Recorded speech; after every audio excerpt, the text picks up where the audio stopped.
महापुराण की कथा कहती है, यदि राहु है, केतु है, शनि है, मंगल है, बुध है, शुक्र है, शनि है, आपको कोई भी ग्रह परेशान कर रहा है, आपके जीवन में कोई ग्रह अगर अनिष्टकारी है, आपके जीवन में अगर कोई ग्रह अनिष्टता प्रदान कर रहा है, तो निवेदन है शंकर के मंदिर में जो कलश लेकर आप जाएं, जल लेकर जाएं, उस कलश में मात्र अक्षत के 2 दाने डालकर ले जाएं, मात्र 2 अक्षत के दाने। जैसे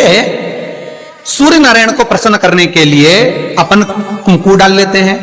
हल्दी डाल लेते हैं जल में, या चने की दाल डाल लेते हैं जल के अंदर। सूर्य नारायण को प्रसन्न करने के लिए हमने चने की दाल डाली, कुंकू डाला, हल्दी डाली, और कभी कभी सूर्य नारायण भगवान से बहुत जरूरी काम है और वो कार्य हो ही नहीं रहा है, या तन पर कोई रोग हो गया है, तो उसको मिटाने के लिए कई बार हमने भगवान सूर्य को अर्घ देते समय सफेद फूल भी डाला है, कभी लाल फूल भी डाला है। उसी तरह भगवान शंकर से निवेदन करने के लिए, हमारी ग्रह दशा सुधारने के लिए जल के पात्र में 2 अक्षत के दाने, अक्षत भी पूर्ण अक्षत,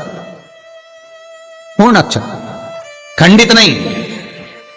पूर्ण अक्षत भगवान शंकर को समर्पित कर।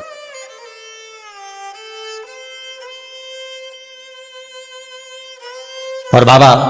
भोलेनाथ को जब हम जल समर्पित करें तो राहु, केतु, मंगल, शनि, शुक्र, बृहस्पति जितने ग्रह हैं सब अनुकूल हो जाते हैं महाराज, सब अनुकूल,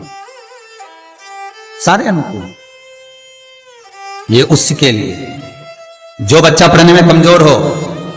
जिसका विवेक काम नहीं कर रहा हो, जो बच्चे की बुद्धि विद्या अध्ययन में नहीं रमती हो, लगती ही नहीं हो, महाराज तांबे के कलश में जल लीजिए, उस जल में अक्षत के 7 दाने डाल लीजिए। तांबे के कलश में जल हो, जल में अक्षत के 7 दाने, ये जो 7 दाने अक्षत के आप डालेंगे, जो बच्चा पढ़ने में कमजोर हो, विद्या में कमजोर हो, या बुद्धि या विवेक से कमजोर हो, मैं उनके लिए भी कहूंगा जिनकी बुद्धि ही काम नहीं करती, जो मानसिक विकलांगता के प्रति, या कई लोगों से मैं निवेदन करूंगा कि मान लो आज आपका मन शांत नहीं है, आज आपकी बुद्धि शांत नहीं है, आज आपका चित्त शांत नहीं है, आज आपका विवेक शांत नहीं है, बहुत क्रोध आ रहा है, चिड़चिड़ प्रवृत्ति हो रही, घर में अच्छा नहीं लग रहा, परिवार में बात कर रहे हो और मन शांत नहीं है, मैं उनके लिए भी कहूंगा कि जो भगवान के मंदिर जाते हो और मंदिर में जाकर उनको चित्त ना लगता हो, भगवान के मंदिर में पहुंचकर उनको मूर्ति का दर्शन कर ठीक ना लगता हो, वहां पर भी उनको श्रेष्ठता नहीं लगती, उनके लिए भी कहूंगा चावल के 7 दाने जल के पात्र में डाल लीजिए, और मात्र 5 पुष्प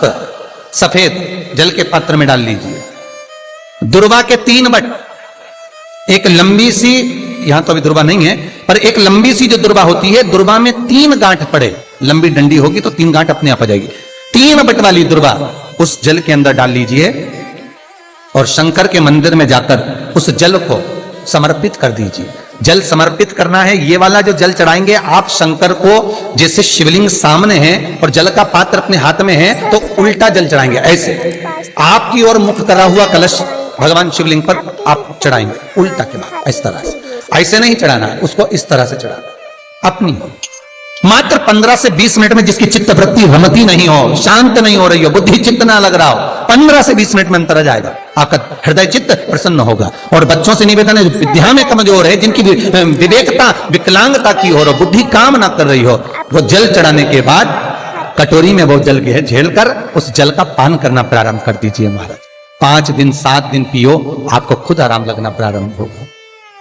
भगवान शंकर पर रक्त चंदन चढ़ता है, भगवान शंकर पर पीला चंदन चढ़ता है, पर भगवान शंकर पर कंकु, फूंकू, रोली नहीं चढ़ता। क्यों? क्योंकि भगवान शंकर के चरण में जब चोट लगी, कुंदुक का प्रहार करते समय कुंदुक चरणों में जाकर गिरा, माता ने वर मांगा भोलेनाथ से, बाबा आपके तन पर जो आज ये रक्त देखा है कभी ना देखूं। शंकर भगवान ने वर दिया, आज के बाद मुझे रक्त ना चढ़े। इसलिए कुंकू, रोली, शंकर भगवान का शिवलिंग जहां रखा रहता है, जो गोल भाग होता है, माता पार्वती जी का हस्तकमल चरण होते हैं, इस भाग पर आप कितनी भी रोली चढ़ाओ चल जाएगा, पर शिवलिंग पर कंकु, रोली, कुंकू नहीं चढ़ाना। आसपास चढ़ाइए, चंदन चढ़ाओ, अबीर चढ़ाओ, गुलाल चढ़ाओ, जो चढ़ाना है शिव को समर्पित करो। भगवान शिव कुंद के ईश्वर हो गए। शास्त्र कहता है जिसको रोग सताए तो एक कलश जल में थोड़ा सा शहद उंगली में शहद लेकर ओम लिखकर कुंदकेश्वर भगवान का नाम लेकर किसी भी शंकर के मंदिर में जल समर्पित कर दे। थोड़ा सा जल किसी बेलपत्र के नीचे चढ़ा दे, उस जल को नैनों से लगाकर घर लेकर आए, थोड़ा सा घर में लाकर घर के दरवाजे पर उसको जल से बिंदी लगा दे या त्रिपुंड बना दे, उस घर से रोग बीमारी दूर हो जाती है। साहब कुंदकेश्वर का नाम लेकर सब्सक्राइब करें हमारा चैनल। लोहे से ताकतवर, जम के बोलो, अग्नि, अग्नि से ताकतवर पानी, पानी से ताकतवर मनुष्य, और मनुष्य से ताकतवर बीमारी जो अच्छे अच्छे को निकल जाती है। कितने ही सूरमा इस भूमि पर पैदा हो गए और मर मर के चले गए। कितने ही, मनुष्य से ज्यादा ताकतवर है बीमारी, और बीमारी से ज्यादा ताकतवर है मेरा महामृत्युंजय, मेरा देव आदिदेव महादेव, जो मृत्यु जय कहलाता है, जो मौत पर भी विजय प्राप्त कर लेता है और बीमारी को भी जीत लेता है। बीमारी वो महामृत्युंजय, वो महादेव। हम कई बार कहते हैं अगर कैंसर जैसा रोग भी हो गया, बहुत बड़ी बीमारी हो गई, आपको नहीं सद रहा और कैंसर जैसा रोग हो गया, कहीं आप जाएं डॉक्टर को दिखाएं, मना नहीं है, और उसकी टेबलेट लेने से पहले इस महादेव के चरणों की टेबलेट जरूर लेना, उसकी औषधि जरूर लेना। एक बार जहां शिव और सती का विवाह सतयुग में हुआ था, त्रिजुगी नारायण में, हम पार्वती के विवाह की बात नहीं कर रहे, हम सती के विवाह की बात कर रहे हैं। जिस भूमि पर त्रिजुगी नारायण में शिव और सती का विवाह हुआ था, जहां दक्ष प्रजापति ने माता सती का मंगल पाणी ग्रहण संस्कार करवाया था, कन्यादान किया था, भगवान शंकर और सती के विवाह की अग्नि आज तक जल रही है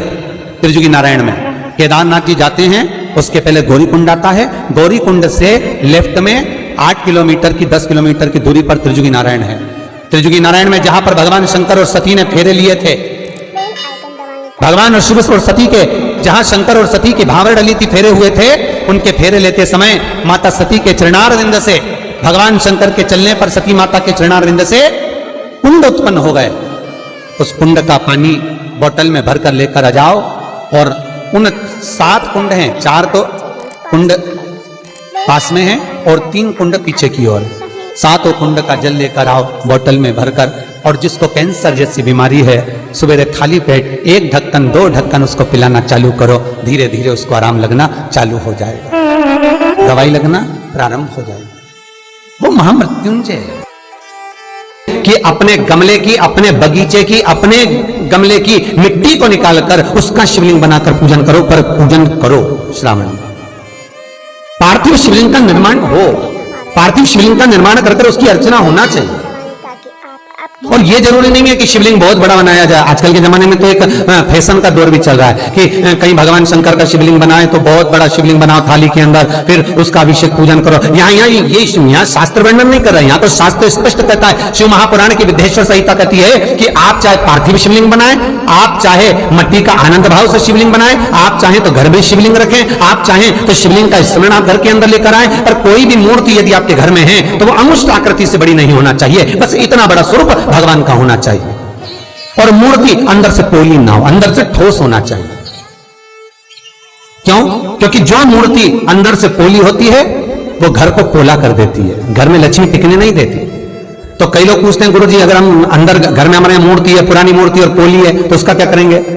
उसका करेंगे क्या? तो कुछ नहीं करना है, उसको कहीं रखकर नहीं आना है, उसको कहीं ठंडा करना नहीं है, उसमें केवल इतना करना कि मेन जो आता है, जो भगवान का श्रृंगार करते हैं तो उस पर जो चिपकाते हैं मेन, वो मेन उसमें आप डाल दीजिए, उसमें भर लीजिए और मूर्ति को ठोस कर दीजिए। श्री शिवाय नमस्तुभ्यं, श्री शिवाय